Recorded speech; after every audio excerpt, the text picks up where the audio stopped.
Bom dia a todos, que Deus seja conosco por sempre. Muito feliz de poder falar aqui novamente no meu Centro Espírita Meimei. Cumprimento os trabalhadores da casa e eu fico mais feliz de poder falar um pouco da doutrina espírita neste domingo aqui pela manhã. E nós escolhemos um tema que é um tema muito caro a todo o cristianismo e principalmente a doutrina espírita, que é a questão da prece.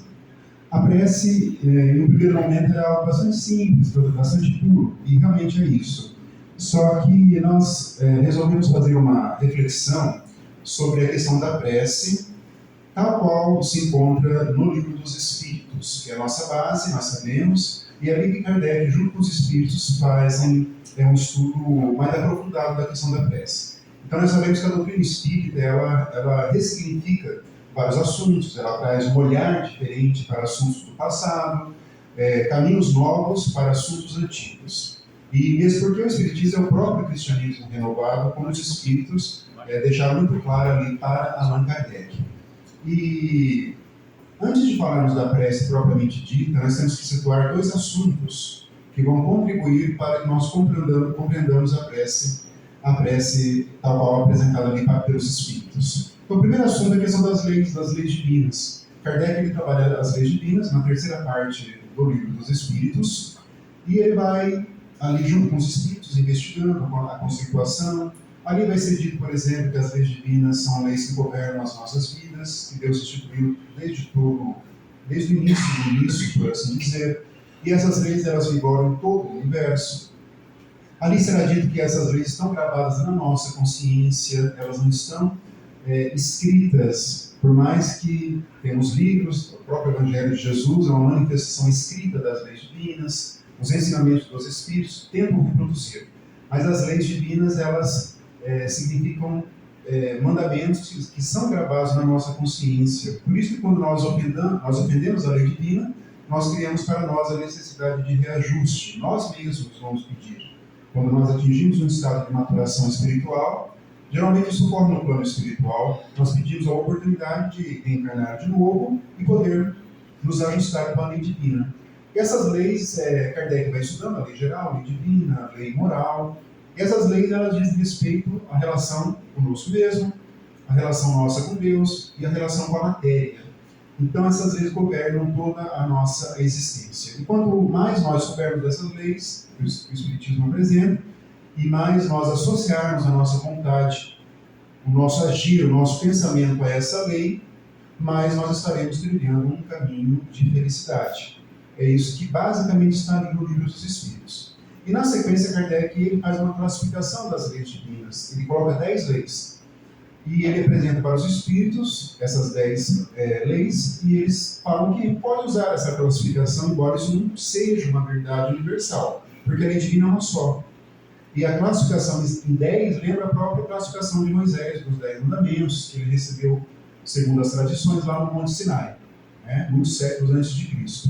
E Kardec, então, apresenta a sua classificação. E a primeira lei que ele apresenta é a lei de adoração. É o primeiro estudo que ele faz. Então, ele vai lei de adoração, lei de trabalho, lei de verdade, lei de destruição, lei de igualdade, lei de reprodução, até a última que é a lei de justiça, amor e caridade. Mas o que interessa para nós hoje, na nossa reflexão, é a questão da lei de adoração. É ali que vai ser feito o estudo da prece. Então é bom que nós tenhamos uma ideia de adoração para que nós tenhamos uma ideia de prece. Porque para o Espiritismo, a adoração também é bem diferente de outras religiões, de outros movimentos religiosos. E isso é bom que nós tenhamos em vista. Então, para o estudo da adoração, ali o Livro dos Espíritos, e primeiro o ensinamento de Jesus que nós trouxemos aqui. Jesus disse assim: no entanto, está chegando a hora, e de fato já chegou, em que os verdadeiros adoradores adorarão o Pai em espírito e verdade. São estes os adoradores que o Pai procura. Deus é espírito, e é necessário que os seus adoradores o adorem em espírito e verdade. Ele repete isso. Então Jesus estabelece um primeiro princípio nessa questão, que a adoração deve ser feita de maneira em espírito e verdade. Então é algo vinculado à nossa existência espiritual, ao nosso eu espiritual. Então Jesus ele nos conduz a um caminho de que não há necessidade de exterioridades, de roupas, de determinados costumes, de determinadas práticas para que haja adoração a Deus. Muito embora muitos movimentos religiosos, mesmo após esse ensinamento de Jesus, estabeleceram várias rotinas de adoração a Deus. Mas para o Espiritismo nós tentamos resgatar esses ensinamentos puros. Essa é uma das missões da doutrina espírita, o resgate da pureza do cristianismo, desses ensinamentos. Então a primeira ideia é essa, adoração em espírito e em verdade. E Kardec pergunta para os espíritos, agora entrando no livro dos espíritos, na questão 649, em que consiste a adoração? Kardec quer entender, afinal de contas, o que é. Ele começou o estudo das leis morais, a primeira lei de adoração, que é a adoração? E eles respondem, na elevação do pensamento a Deus. Deste, pela adoração, aproxima o homem à sua alma. Então a primeira noção é essa, é algo que se prende à elevação dos nossos pensamentos. Vamos elevando os nossos pensamentos a Deus. Uma das maneiras de elevar o pensamento, vamos ver isso na sequência, é pela prece. Mas não é a única maneira. A adoração é um sentido geral. Nós elevamos o pensamento. De que maneira vamos elevar o pensamento? Por meio de práticas do nosso cotidiano, de práticas para o bem, não práticas religiosas que nos ensinam uma determinada maneira de adorar. Não é isso. Eu pratico o bem, eu vou praticando o bem. Quando eu pratico o bem no meu trabalho, na minha família, na minha vida no dia a dia, isso é uma forma de elevar o pensamento. Quando nós nos inclinamos para a prática do bem. Como que eles desenvolvem isso aqui? Questão 650. Origina-se de um sentimento inato a adoração ou é fruto do ensino? Será que ela nasce conosco ou nós aprendemos a adorar? Dizem os espíritos, sentimento inato, como é da existência de Deus. Todos nós temos isso. A consciência da sua fraqueza leva o homem a curvar-se diante daquele que pode proteger. Quem nunca aqui no momento de aflição, no momento de sofrimento, não se curvou a Deus? Seja por uma prece ou por um momento de solitude íntima, um momento mesmo, um momento de silêncio interior. Isso é o momento de que nós nos curvamos a Deus. Isso é instintivo para nós. Porque existe um Pai, um protetor, nós nos curvamos a Deus. E isso nos dá essa noção da nossa espiritualidade. A lei de adoração, ela tem muito a ver com essa questão de auto-espiritualidade. Quanto mais nós vamos compreendendo a nossa natureza espiritual, quanto mais nós vamos amadurecendo noções espíritas, cristãs, dentro do nosso mundo espiritual, do nosso eu espiritual, mais nós estaremos o quê? Aprofundando essa questão de espiritualidade que nós temos. O Espiritismo é um caminho para a espiritualidade. Gosto sempre de relembrar aquele último parágrafo da introdução do livro Nosso Lar, que a introdução é feita pelo Espírito Emmanuel. O livro é escrito pelo Espírito André Luiz, mas a introdução é feita pelo Espírito Emmanuel, que ele fala assim, precisamos sim de espiritismo, de espiritualismo também para outras religiões, mas muito mais de espiritualidade, assim que ele termina. Porque o espiritismo é um caminho para a espiritualidade. A espiritualidade é o estado que nós vamos construindo dentro de nós, e que vamos tendo um processo de amadurecimento dessas ideias dentro de nós. Isso é espiritualidade. Por isso, muitas pessoas podem frequentar as religiões durante muito tempo e não apresentarem espiritualidade. Elas continuam no raso da religião. A espiritualidade é uma vivência mais profunda dos postulados. Isso é espiritualidade propriamente dita. E a lei de adoração tem muito a ver com essa auto-espiritualidade que todos nós devemos apresentar. É uma construção, É sempre bom nós lembrarmos. Tudo que o Espiritismo ensina é uma construção, não é algo pronto e acabado. Porque o nosso processo de evolução, ele também é uma construção. E nesse momento da nossa existência, nós que estamos fazendo o nosso processo de evolução com o auxílio dos Espíritos, com o auxílio de Jesus, com o auxílio de Deus. Mas nós somos autores. Nós somos autores da nossa própria história espiritual. Ali na sequência, Kardec, na questão 653, vai falar dessa questão. Precisa de manifestações exteriores à adoração? Que nós falamos agora há pouco. Porque muitas religiões, nós que viemos, muitos aqui devem ter vindo de outras religiões. Eu também vim de outra religião.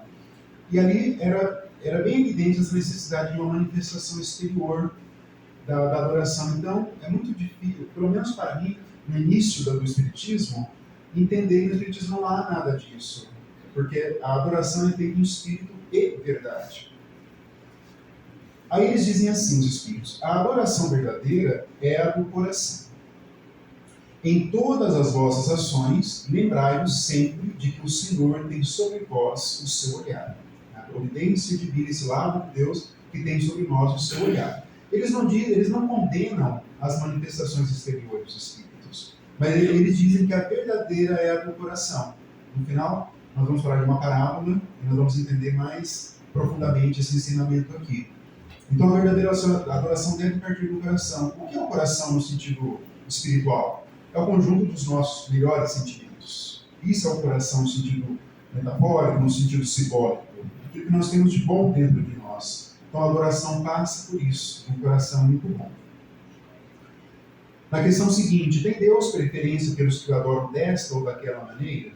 Então, Kardec está construindo um conhecimento ali no Livro dos Espíritos. Algumas questões parecem muito básicas quando nós lemos, mas na verdade elas têm uma profundidade.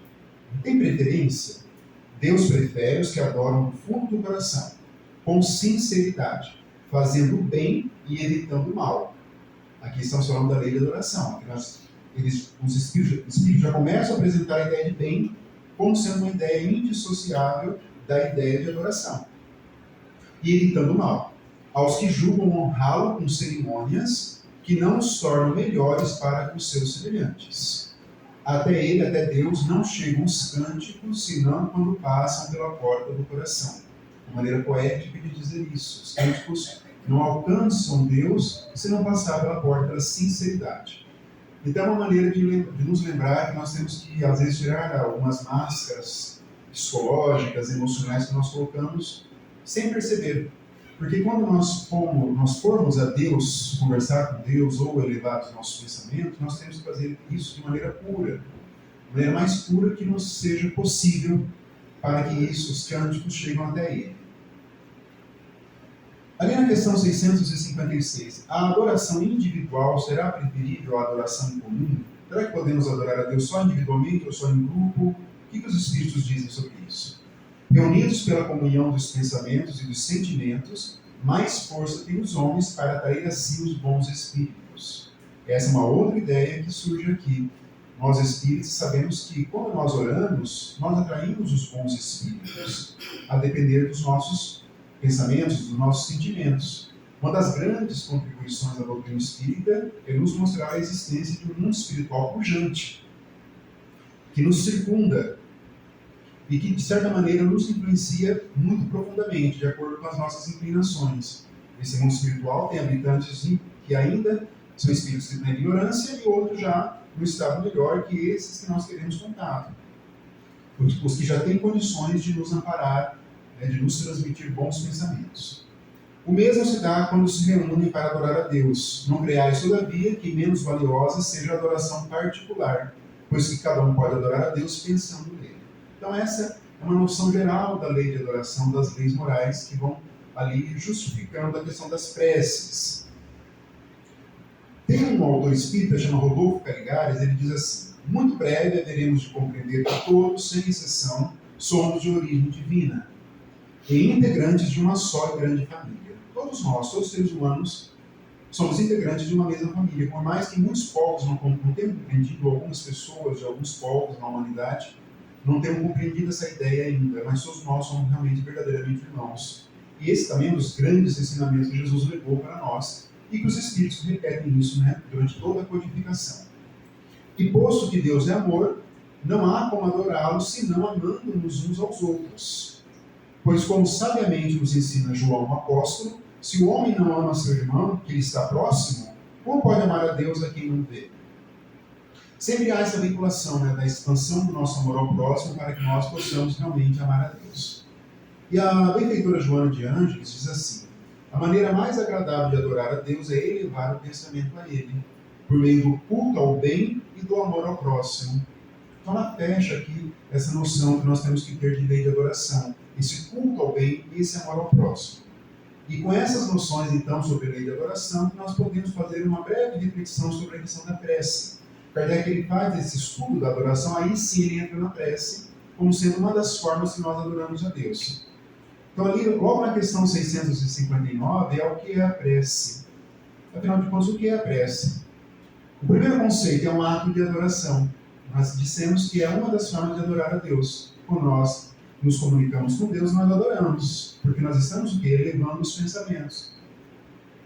Então essa é a primeira noção da lei da adoração, uma elevação do pensamento a Deus.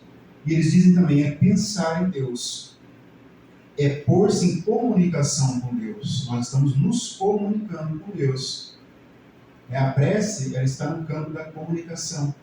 A mediunidade que nós praticamos hoje, no nosso movimento espírita, nos nossos grupos mediúnicos, é uma forma de comunicação com os espíritos por meio do amparo de Deus e dos espíritos amigos.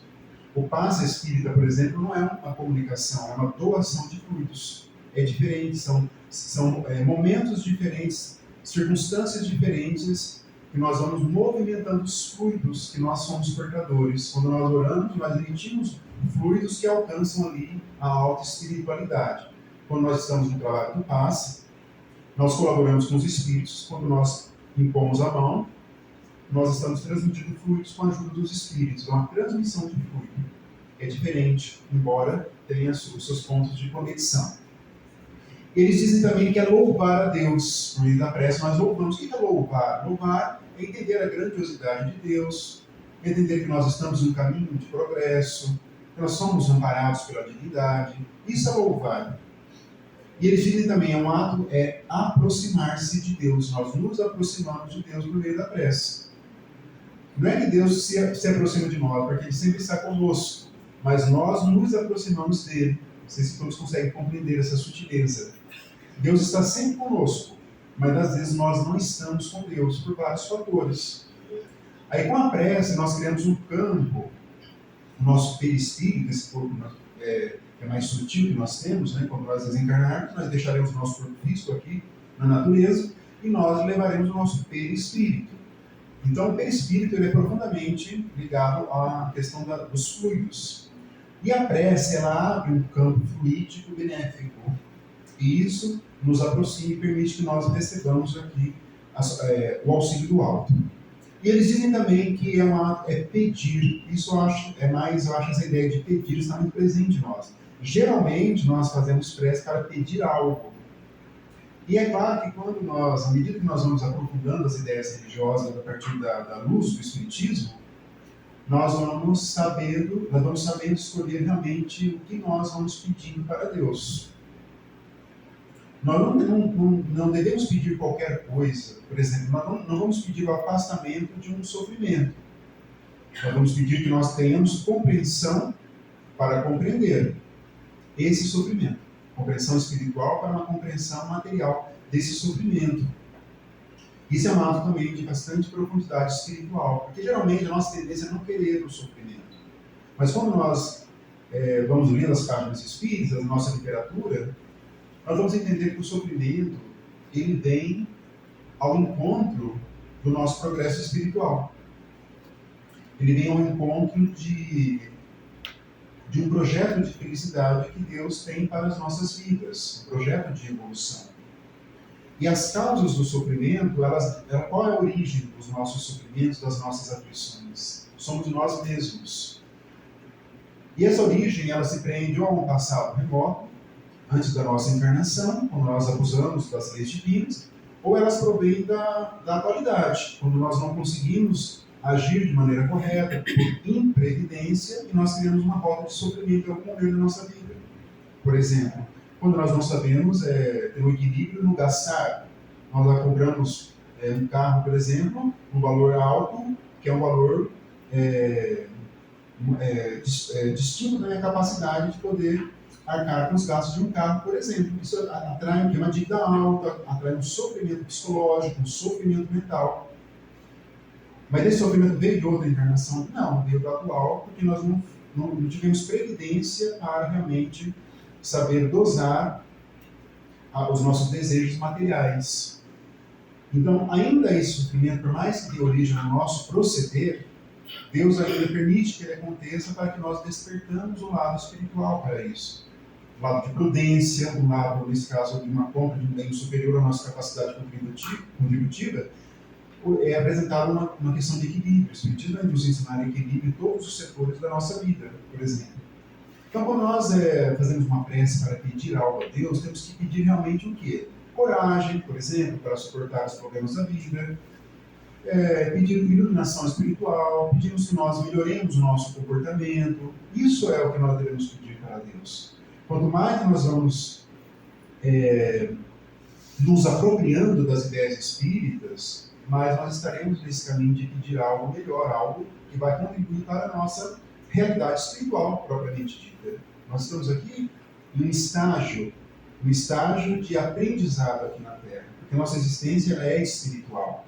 Nós somos seres espirituais. Mas daqui é o momento do aprendizado.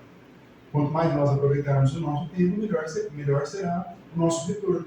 Nós não vamos voltar ao plano espiritual pobre de espiritualidade, como André Luiz retornou, por exemplo, entre muitos outros, né? Camilo Castelo Branco, na obra Memórias do Suicida, né? O grande escritor português que retorna por um suicídio direto. André Luiz retorna por um suicídio indireto, porque não soube equilibrar o seu mundo emocional, e o fez ele desencarnar com 50 e poucos anos precocemente. E ele retorna ao plano espiritual paupérrimo, de conquistas espirituais. E ele teve todo o tempo, os espíritos vão dizer isso para ele teve todo o tempo de aprendizado, fez medicina, não teve problema financeiro nenhum, nem soube o preço de um livro, vai dizer o ministro Clarencio para ele, você nem soube o preço de um livro de medicina, que nós sabemos que até hoje são livros caríssimos, e mesmo assim, você não soube aproveitar, diz isso para ele, a sua existência, retorna pobre de espiritualidade, fracassado no sentido daquilo que poderia ter alcançado e não alcançou. André Luiz não foi um criminoso propriamente dito para nós, no nosso âmbito de visão. Ele foi um bom pai, um bom marido, um bom profissional da medicina. Na nossa visão, não. Na visão espiritual, sim, porque ele não soube aproveitar o tempo corretamente para a obtenção de conquistas espirituais. Então nós vamos pedir por meio da prece o que? Força, coragem, para que o nosso estágio seja um estágio onde nós estamos dispostos ao aprendizado propriamente dito. É um estágio, literalmente mesmo. Como nós fazemos um estágio durante a faculdade, por exemplo, nós temos o objetivo de aprender um pouco mais de alguma matéria. E nós estamos aqui na Terra para o aprendizado. Que nós são conquistas espirituais, é que é o estágio por nossa conta mesmo. E o último verbo que os espíritos usam para dizer o que é a prece é agradecer. É um ato de agradecimento a Deus. A gratidão nós podemos manifestar pela prece, isso é muito importante. E não só o espiritismo. Várias correntes psicológicas hoje dizem que a gratidão tem um efeito muito benéfico para a nossa existência. Então agradecemos estar aqui encarnado, estar aqui na Terra, por mais que seja doloroso, por mais que nós vamos ler um site de notícias, só tem notícias ruins, mas nós temos que ter o quê? Uma gratitude muito grande a Deus por estarmos aqui encarnados. E Edivaldo Franco sempre termina, né, suas falas com aquela prece da gratidão. E a última parte, né, agradecemos por ter um corpo, pelo simples fato de termos um corpo, já é o suficiente. Ainda que esse corpo não seja como nós gostaríamos, mas só por esse motivo, por estar aqui encarnados, é um ato. Tudo que acontece na nossa vida, seja algo que nós ainda rotulamos de ruim, ou algo de bom, nós temos que ter esse ato de gratidão a Deus. Então é tudo isso, né? A adoração, pensar em Deus, em comunicação com Deus, louvar, aproximar-se de Deus, pedir e agradecer. Tudo isso na questão 659 do Livro dos Espíritos. E ali na sequência, Kardec fala algumas características da prece, afinal, o que vai valorizar, o que vai valorar a prece perante Deus. E eles dizem assim: agrada a Deus quando ditada pelo coração. Vão repetindo essa ideia ao longo do Livro dos Espíritos. Nesse sentido, nós temos que trabalhar bons sentimentos dentro de nós. É assim que a nossa prece vai alcançar a alta espiritualidade. Agrada a Deus quando dita com fé, com fervor e sinceridade. Outras virtudes que nós temos que desenvolver dentro de nós. Muita fé. Acreditar mesmo na divindade, acreditar que nós estamos aqui temporariamente, em aprendizado. Essa fé com fervor. Isso nos ensinaram os primeiros cristãos, como o Espírito Emmanuel relata nos seus livros, seus romances históricos, a começar há 2000 anos, como eles tinham um fervor, uma fé muito vigorosa. Independente do que acontecia, eles estavam indo para o caminho da morte do corpo físico, mas eles tinham uma fé vigorosa, fervorosa em Deus, porque o caminho é esse. Em alguns casos, o caminho do sofrimento. Então, na época, né, dos primeiros cristãos, um caminho muito doloroso de implantar ali as sementes. Esses mártires entregavam o corpo físico um martírio muito grande em troca, né, de alta espiritualidade, digamos assim, simploriamente interpretando. Mas eles dizem algo interessante, os espíritos. Eles dizem assim: a futilidade, o orgulho e o egoísmo trazem desvalor à prece. Então não é só trabalhar a pureza de coração, a fé e o fervor, mas é eliminar o orgulho e o egoísmo. E essas duas ideias de orgulho e egoísmo vão também permear toda a codificação espírita, do começo ao fim. É algo que nós temos que conhecer dentro de nós, né? O egoísmo, quando nós nos colocamos sempre no centro das atenções, o orgulho. Orgulho e egoísmo são faces de uma mesma moeda. Isso é muito prejudicial. Os espíritos dizem que isso é algo que trava o nosso progresso espiritual. Jesus foi a grande exemplificação da humildade, porque ele é um espírito puro. Saiu de esferas que nós nem temos condições de imaginar e encarnou entre nós aqui a espíritos imperfeitos. Esse é o sacrifício de Jesus, é sair das esferas superiores e nos ensinar Ele mesmo. Isso é um exemplo de humildade muito grande. Algumas religiões entendem que o sacrifício maior é aquela sexta-feira onde ele foi crucificado. Mas para nós não é esse o sacrifício maior, e sim quando ele saiu de esferas superiores e encarnou aqui numa esfera inferior. Isso realmente é algo extraordinário na história da humanidade. E é isso que fez João de Anjos, por exemplo, dizer que Jesus foi tão grande que não coube na história e dividiu. Ele a dividiu antes e depois. O exemplo de humildade em todos os momentos da vida dele. Jesus, ele estava com o povo em todos os sentidos. Ele ensinava mais por meio da exemplificação. O Espírito Emmanuel fala algo interessante. O ensinamento de Jesus foi muito forte, muito profundo. Que ele falou verbalmente, oralmente. Só que a exemplificação que deu valor ao que ele havia ensinado verbalmente. Tudo que ele falava, ele exemplificava. Ele acolhia pessoas de má vida, naquela linguagem bíblica antiga, acolhia as pessoas simplórias, acolhia a alta sociedade da época, representada pelos sacerdotes, representada pelos romanos que dominavam a parte da Judeia. Jesus ele conversava com todos os setores da sociedade. Então esse exemplo de humildade de Jesus é muito forte na história da cristandade. Quando disse, né, que quando Pedro também foi crucificado, que ele pediu para ser crucificado de ponta cabeça porque não era digno de morrer como Jesus. E que além disso era uma oportunidade, o martírio dele era uma oportunidade de reverenciar a mensagem e a humildade de Jesus. Então Jesus, o mestre, né, essa excelência de um espírito puro, de nos trazer esse exemplo de humildade. E nós ainda cultivamos orgulho e egoísmo, por mais que nós às vezes não tenhamos olhos para ver. Mas é importante que nós façamos um estudo de nós mesmos, porque isso realmente nos afasta da alta espiritualidade. Quanto mais orgulho, egoísmo, se nós retornarmos assim para o plano espiritual, retornaremos sem muitas conquistas espirituais. E também a obra do Espírito Garuís, dos 13 livros que ele escreveu, com inúmeros exemplos de circunstâncias de espíritos, de vários, espíritos que conseguiram êxito, espíritos que fracassaram, espíritos em situações medianas, assim como está no Céu e o Inferno, de Allan Kardec. Vamos ver ali a questão do egoísmo e do orgulho, muito forte. Kardec ele evoca alguns espíritos no Evangelho segundo o Céu e o Inferno, e vai ali, alguns falam: eu fui orgulhoso, eu fui egoísta, eu tratei mal pessoas que hoje eu vejo que estão muito à frente aqui no plano espiritual. E esse foi um momento de treva. Os espíritos vão falar sempre isso: se eu tivesse sido mais humilde, se eu tivesse compreendido, eu não estaria nessa circunstância hoje. Então nós temos que ter olhos para ver isso.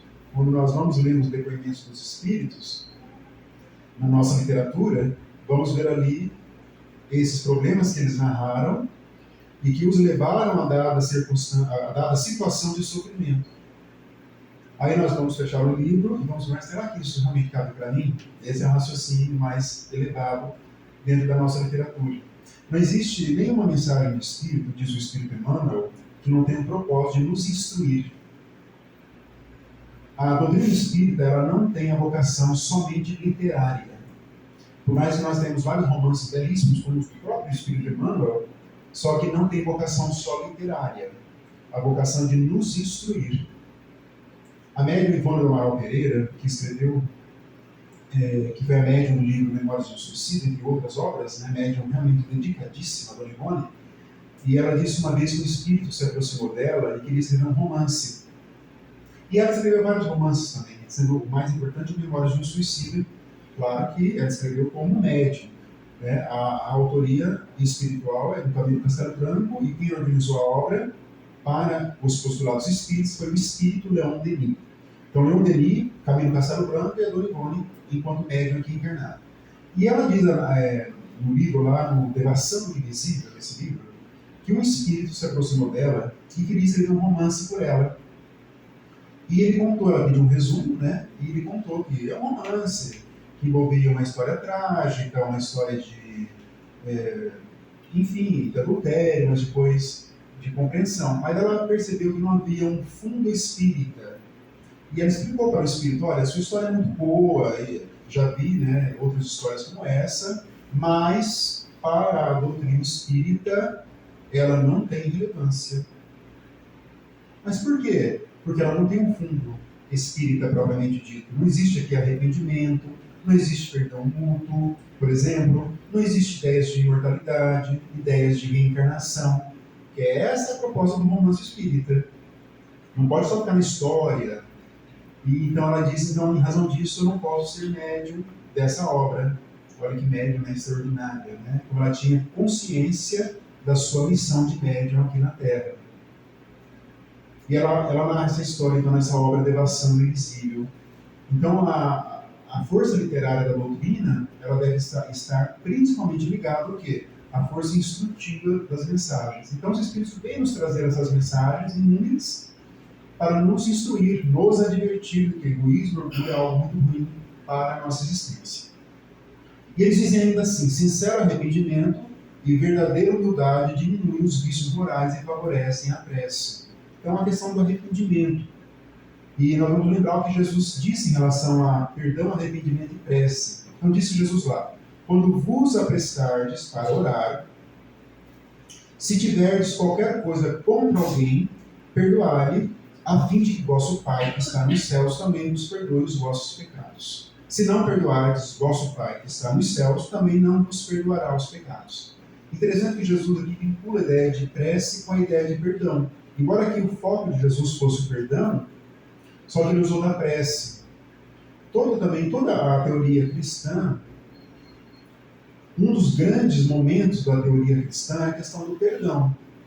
Nós temos que perdoar mesmo de forma irrestrita aquele que nos ofende. Isso é um perdão, o perdão é um ato fundamental de toda a teoria cristã. Isso é fundamental.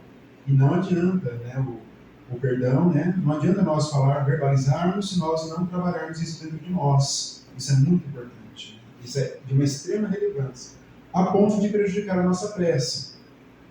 Então nós não devemos fazer prece se eu estiver magoado com alguém, não é isso. Devemos fazer a prece, mas ao mesmo tempo cuidar dos nossos corações. É isso que pedem os Espíritos.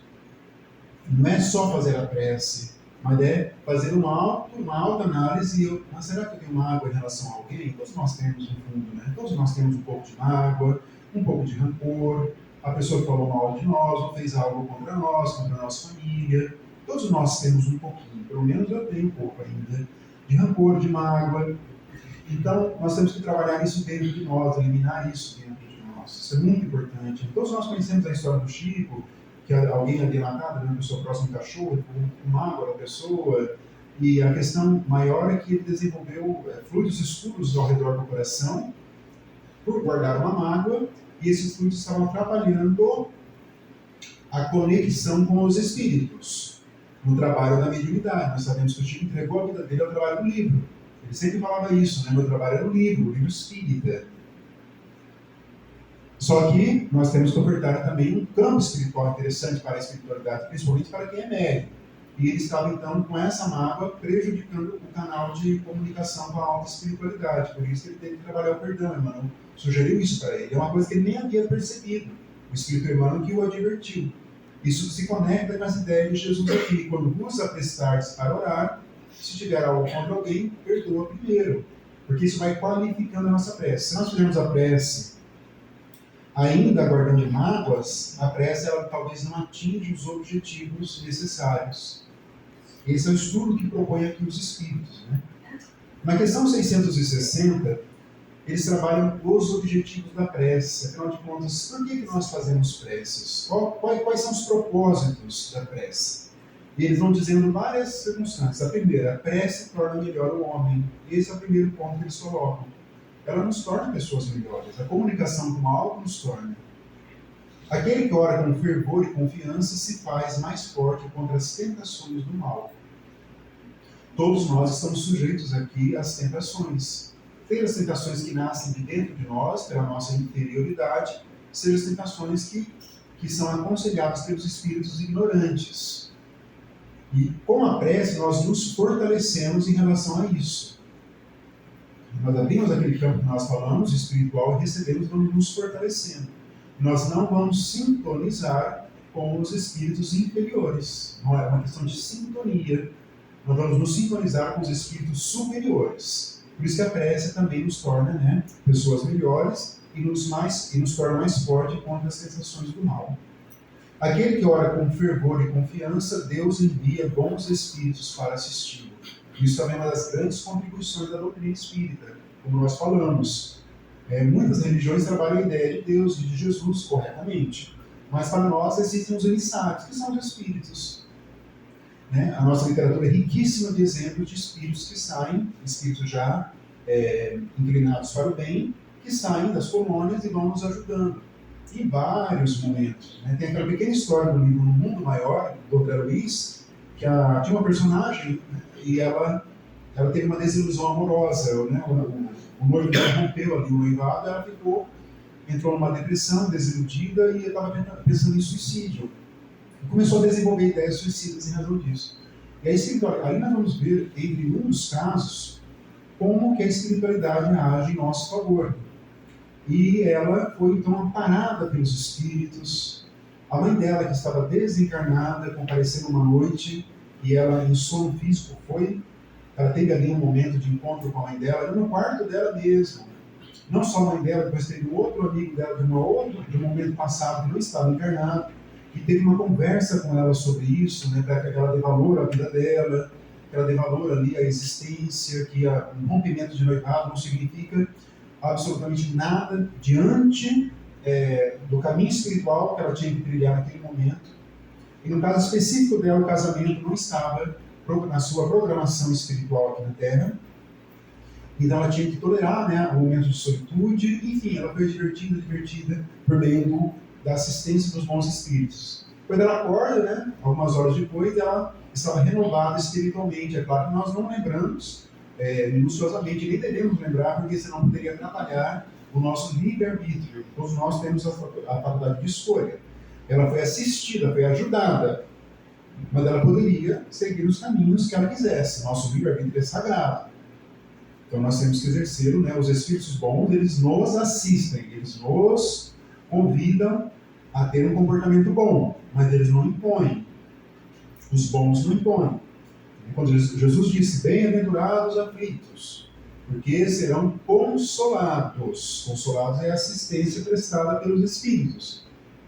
Jesus não disse, bem-aventurados aflitos, porque terão seus problemas solucionados.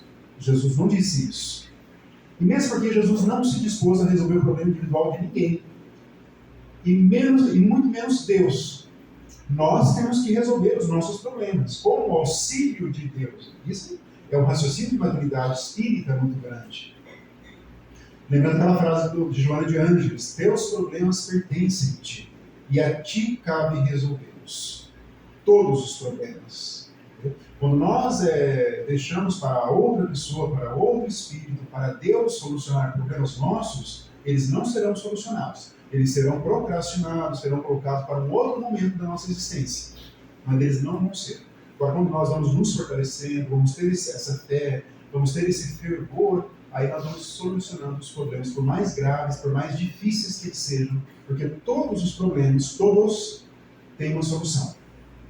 Por mais que nós não vislumbramos, por mais que nós duvidamos às vezes lá no nosso íntimo, mas todos têm uma solução.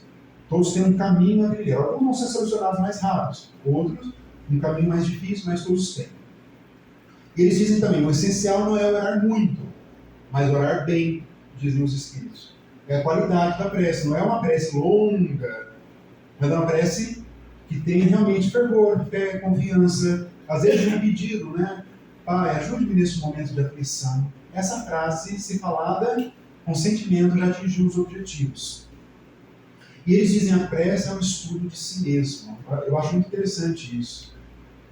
A prece é um estudo de si mesmo. Nós vamos estudando a nós mesmos, conhecendo a nós mesmos, nesse trabalho bem difícil. Aí, quanto à intervenção, os Espíritos vão estender esse tema interessante, na questão 666. Pode-se orar aos bons Espíritos? Pode-se orar aos bons Espíritos como sendo os mensageiros de Deus e os executores de suas vontades, dizem os Espíritos. O poder deles, porém, está em relação com a superioridade que tenham alcançado. E dimana sempre do Senhor, de Deus, do Senhor de todas as coisas, sem cuja permissão nada se faz. Eis porque as preces que se lhes dirigem só são eficazes se bem aceitas por Deus. Então, as preces têm essa virtude de nos trazer espíritos para a nossa convivência, espíritos bons. Mas é importante que nós façamos preces, ou de forma genérica, para Deus, Jesus e os bons espíritos. Alguns perguntam, mas pode-se fazer prece para os entes amados que se foram? Eu, particularmente, eu não recomendo quando alguém pergunta. Pode ser que alguma pessoa pense diferente de mim. Porque pode ser que esse nosso parente não esteja numa condição de atender a nossa prece. E se ele não estiver e ele captar esse magnetismo da prece, ele pode sofrer. Existem inúmeras circunstâncias assim também. No começo do livro A Lei do Céu e da Terra, aquela adolescente ela faz uma prece para a mãe dela ajudá-la. Só que a mãe dela não tem condições de ajudá-la. Ela estava num momento de sofrimento. Mas a prece ela foi ouvida pelos Espíritos. A prece foi ouvida pelos Espíritos. É isso que acontecia e houve todo um auxílio prestado pela espiritualidade. Ali nas questões seguintes, a prece em favor do nosso próximo, encarnado ou não. Nós falamos até agora da prece que nós fazemos geralmente em nosso favor. Mas será que nós podemos fazer a prece em favor de alguém encarnado? Ou de um desencarnado? Quem ora em favor do próximo, dizem os Espíritos, atua sob a vontade de praticar o bem. Então a prece aqui neste caso é um ato de caridade para com o próximo. Às vezes uma pessoa se aproxima de nós e pede um auxílio e nós, às vezes, não temos uma resposta. Mas nós podemos fazer uma prece a essa pessoa. Isso é um ato de caridade. Mesmo que a pessoa, independente da religião, se ela crê ou não, isso não é o caso, não é o momento de fazer esse juízo de valor. Mas nós podemos o quê? Fazer uma prece. Pai, ajude essa pessoa que está passando por esse momento dentro da sua lei de justiça e misericórdia. O pensamento e a vontade representam em nós um poder de ação. Olha que interessante, né? O pensamento e a vontade é um poder de ação que alcança muito além dos limites da nossa esfera corporal. Os Espíritos falam que nós não usamos como deveríamos esse poder de ação do pensamento que nós temos. Um poder muito forte. É um poder que vai atuar no magnetismo aqui da Terra e também na espiritualidade. Por isso, quem ora atrai a si os bons espíritos, que se associam ao bem que deseja fazer. A prece ardente e sincera alcança esses bons espíritos que virão sugerir bons pensamentos e impulsionar a coragem em favor daquele a quem se ora. Olha que interessante, os espíritos eles vão nos aproximando, eles ouvem as nossas preces e nós estamos fazendo prece em favor de outra pessoa. E eles vão então fazer ali uma análise da situação dessa pessoa para ver se ela merece ou não uma ajuda ali naquele momento. E se ela merecer, eles vão ali então impulsionar a coragem. E é muito interessante isso, né? Isso se prende àquele outro assunto, né? A extensão de limites da prece. Então tem aquele princípio. A prece pode muito, mas não pode tudo. Mas por quê? Não pode tudo. Porque ao lado da prece existem leis. outras leis. A prece, ela compõe a lei de adoração, é uma lei divina. Quando nós estamos fazendo uma prece, nós estamos efetuando um ato de associação à lei divina. Mas ao lado da lei divina, ao lado da lei de adoração, tem a lei de causa e efeito, tem a lei de justiça, amor e caridade. O que isso significa, né? A questão da prece e perdão das nossas faltas. Quando nós somos o ofensor, ali que Kardec trabalha esse tema, aí eles dizem, a prece não esconde as faltas. Temos essa falsa ilusão, vindo de outras religiões, ou de nós mesmos, de que a prece ela pode apagar ali uma falta.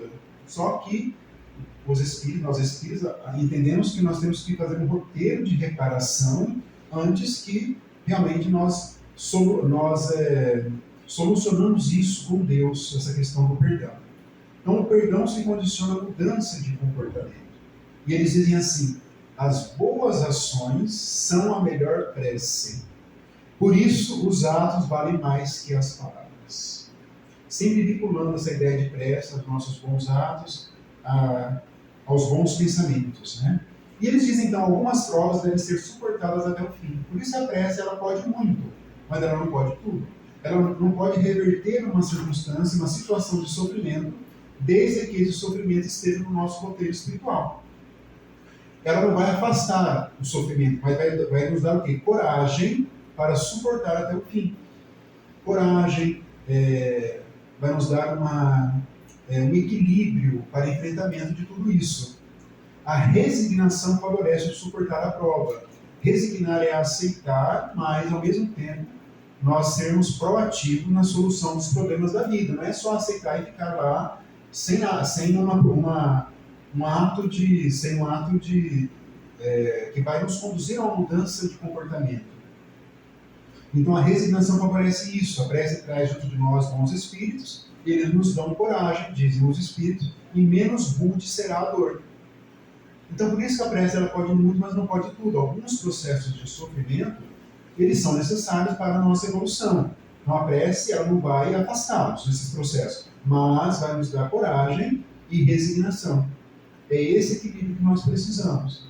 Então nós passamos por um processo de provação muito doloroso. Quando ele finalizar, nós seremos pessoas melhores, quando nós tivermos resignação, dor e coragem perante tudo isso. E eles dizem dentro dessa ideia, a prece nunca é inútil, porque algumas pessoas podem pensar, ainda mais se não afasta o sofrimento, então eu não vou fazer prece, porque ela está numa ideia muito infantilizada da providência divina ainda. Ela não quer sofrer, né? A prece nunca é inútil, dizem os espíritos, quando bem feita, porque fortalece aquele que ora. Ajuda-te a ti mesmo e o céu te ajudará, dizem os espíritos. Questão 663. Não é possível que Deus mude a ordem da natureza ao sabor de cada um. A ordem, da justiça divina não pode ser modificada. Além disso, de quantos males não se constituiu o homem, o próprio autor, pela sua imprevidência ou pelas suas faltas. Todavia, as súplicas justas são atendidas mais vezes do que supondes.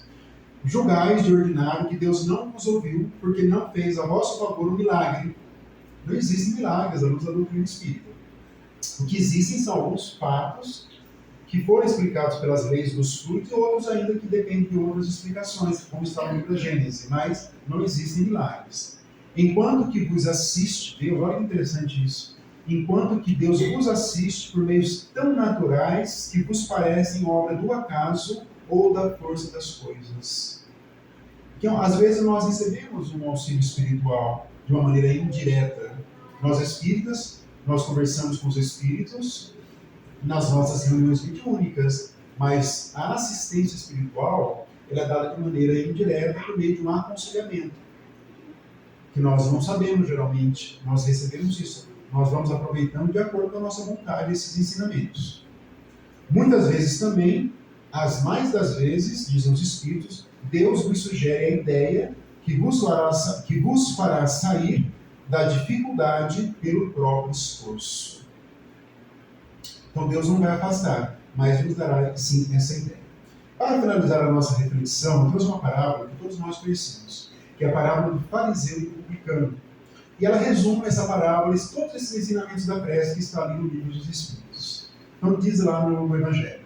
E também disse essa parábola a alguns que punham a sua confiança em si mesmos, como sendo justos e desprezavam os outros, ou seja, pessoas orgulhosas e egoístas. 2 homens subiram ao templo para orar. Um era fariseu e publicano o outro. Lembrando que o fariseu era uma seita de sacerdotes judeus da época e eles tinham uma certa noção de superioridade. E Jesus travou inúmeros diálogos ali mais fortes, por assim dizer, com esses fariseus. Um grande fariseu era um jovem chamado Saulo de Tarso. E outros também são mencionados ali. Então eles eram uma casta de sacerdotes com um poder intelectual muito grande. Então eles ali se enfrentaram. Né? Com certeza foram os grandes responsáveis pela crucificação de Jesus. Foram os fariseus. E publicano era uma espécie de um cargo público, eles ocupavam um cargo público que colhiam impostos em favor de Roma.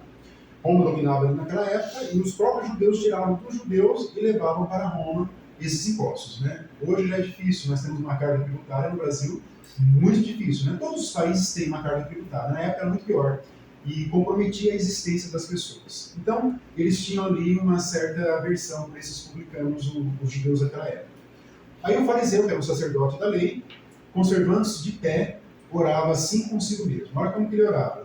Meu Deus, rendo-vos graças por não ser como os outros homens, que são ladrões, injustos e adúlteros, nem mesmo como esse publicano. Jejuo 2 vezes na semana, dou o dízimo de tudo que possuo. Essa é uma forma de adorar de maneira exterior. É uma maneira do orgulho e do egoísmo que conduz essa pessoa, esse fariseu. O publicano, ao contrário, conservando-se afastado, não ousava sequer erguer os olhos ao céu, mas batia no peito dizendo, meu Deus, tem piedade de mim, que sou um pecador. Essa é a prece do publicano. Declara-nos, disse Jesus, que este publicano voltou para a sua casa justificado, ou seja, as suas preces foram ouvidas. Podemos interpretar assim a palavra justificado. Ele foi muito mais humilde quando ele dialogou com Deus do que o fariseu. E o outro não, porquanto aquele que se eleva será rebaixado e aquele que se humilha será elevado. E assim que Jesus conclui a sua parábola. E é um exemplo, então, da prece, que ela deve realmente ser algo que parte do nosso coração, para que nós sejamos realmente espíritos mais corajosos perante as provações da vida e mais equilibrados naquilo que ainda nos resta suportar, nos resta aprender nesse estágio aqui na Terra. Farei a prece de encerramento? Então, farei uma prece agora de encerramento. Vamos, então, elevar os nossos pensamentos a Deus, mais uma vez, agradecendo, Pai, essa oportunidade de estarmos aqui reunidos em Teu nome, para receber o auxílio do alto. Pedimos, Pai, que possamos fazer desse auxílio um roteiro de amor, um roteiro de perdão, um roteiro de pacificação, um roteiro de entendimento cristão nos caminhos da nossa vida.